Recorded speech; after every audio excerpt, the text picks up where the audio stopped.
Hello, everyone. The biggest news item in pretty much all of the channels, all of the networks today is a large prisoner exchange between Russia and Ukraine. The exchange includes, for Ukraine, not just the soldiers, but also some of the civilians who were forcibly taken to Russia. I don't think this includes any of the children.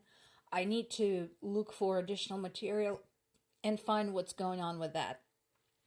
Because for a while, the subject of the thousands of children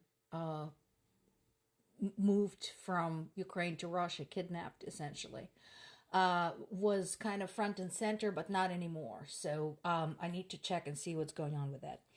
Another news item is the second part of this headline, and it is somewhat misleading. Again, I really wish Ukrainian government officials did a better job thinking out what they're going to say, because basically they said there is no backup plan. And this was misinterpreted as Ukraine relying solely on foreign aid to win this war, and that is not entirely true. So let's go through these two pieces one by one. So for the prisoner exchange, Russia got 248 of its people back, and then Ukraine says it got 230. Apparently, this was mediated by the United Arab Emirates. And again, the question becomes, how involved are the Middle Eastern nations in all of this? Because we can see UAE, Iran, Syria popping up in and out of the news about the war in Ukraine. And so, as I said many times before, this is way bigger than Ukraine. And it would be interesting to find out exactly what's going on with that. To the second part of the headline, that there is no plan B, this is what I was talking about. This is not true. While it took them long enough, this should have happened right away. But I'm glad that Ukrainian government is finally seeing the need to seriously beef up Ukraine's military production.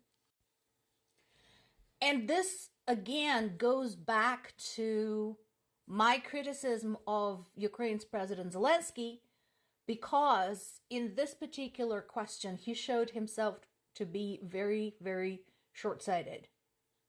Because in the couple of months and weeks coming up to the invasion of Russia, instead of beefing up the border patrols, ramping up military production, he was busy with his family on a ski vacation.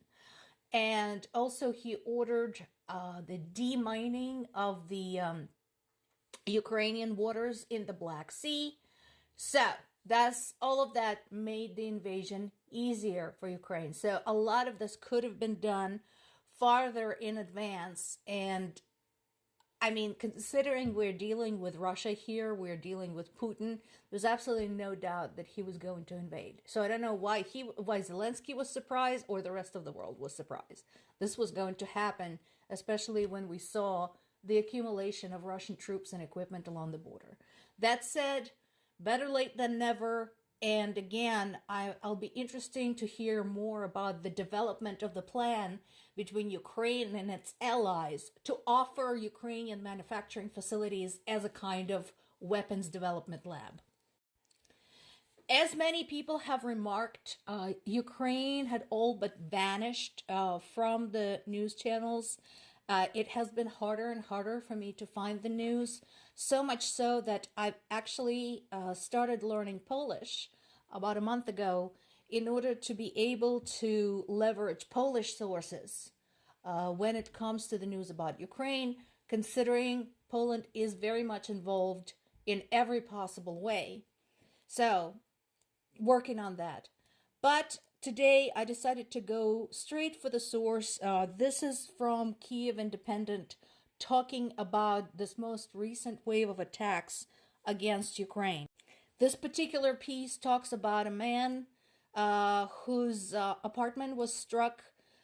His wife survived the attack by miracle because she just happened to be on her way out of the building, and there were two walls between her and the impact.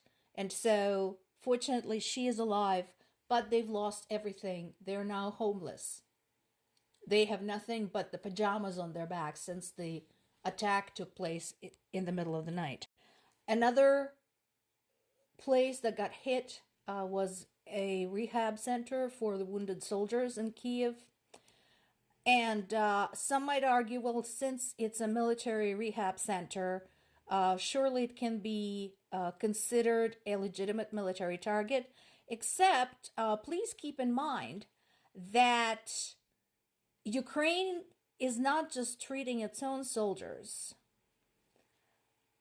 I said this many times that Russian POWs captured by Ukrainian military are much better off and safer in Ukrainian custody than they could ever be at home.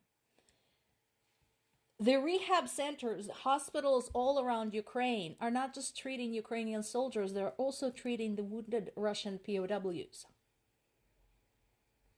Talk about shooting yourself in the foot. And this is why I'm continuously surprised why Russian army doesn't just revolt. You guys all know you're just cannon fodder. You've been called that by your own government. It's on record. So I don't know what you guys are waiting for. And then there's this. This is from the Great Minds Think Alike area. Over and over, various Ukrainian allies, Poland again comes to mind, have been saying the same thing. And here's some more. So this is Ukraine's ambassador in the U.S. saying that how can we negotiate with a man who basically made it clear that he's determined to exterminate us. This is from the statement of, like I said, Ambassador Oksana Makarova with MSNBC. And what she's talking about is true. He doesn't care. Everybody needs to get this through their heads. I don't know why there's still this illusion that Putin is an enlightened leader, that he somehow can be reasoned with. No. And yes, people might say, well, she's a Ukrainian, so of course she's biased. Okay, how about I give you a non-Ukrainian? How's this? John Kirby, the coordinator of the National Security Council of the White House, said the same exact thing, almost word for word. So here's somebody who is in charge of U.S. national security, who is experienced in these matters, saying the same thing as a Ukrainian. When will people finally get this?